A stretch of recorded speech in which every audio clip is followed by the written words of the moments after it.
So here at the Golo Group, obviously we're constantly getting contracts in and sending contracts out and talking with lenders. And there's a lot of movement on an average day of just details and you know, is somebody really approved? And in this day and age, most of the time with a lender, they're checking credit, they're getting pay stubs, they're going through tax returns. They're really kind of scrutinizing a buyer. And so a pre-approval letter has a little bit more weight now today than it did maybe 5, 10, 20 years ago, where they looked at a couple things and wrote you a letter and you kind of went on about your business and you weren't necessarily fully approved. But we're working on a deal right now that's a fourplex. And so it's an investor buying that property.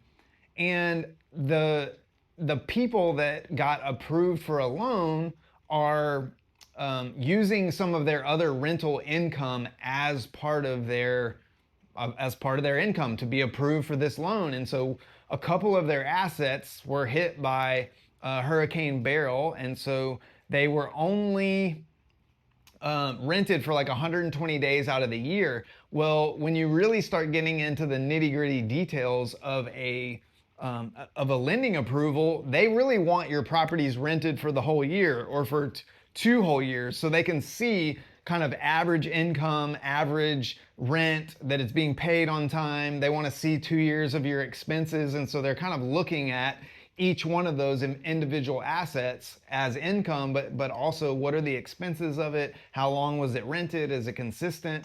And so this particular buyer or borrower had a couple of their properties, or at least one of their properties, that was only rented for like 120 days out of the year and had a lot of expenses for repairs. And so you can't really use that income or even infer that if it didn't get hit by a hurricane, it would have produced this much.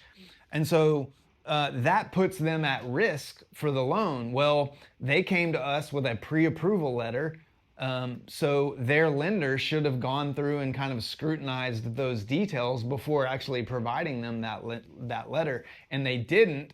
Now we did our homework. I spoke to the lender a few times and asked her those details, and she told me, yes, everything's good. They have personal income too. They should be able to close and fund. And so we actually moved them to a new lender that we're connected with, to help with those details, because the current lender that they were working with was just getting a little bit of the runaround from her internal team. So I guess my point to the whole thing is that a lot of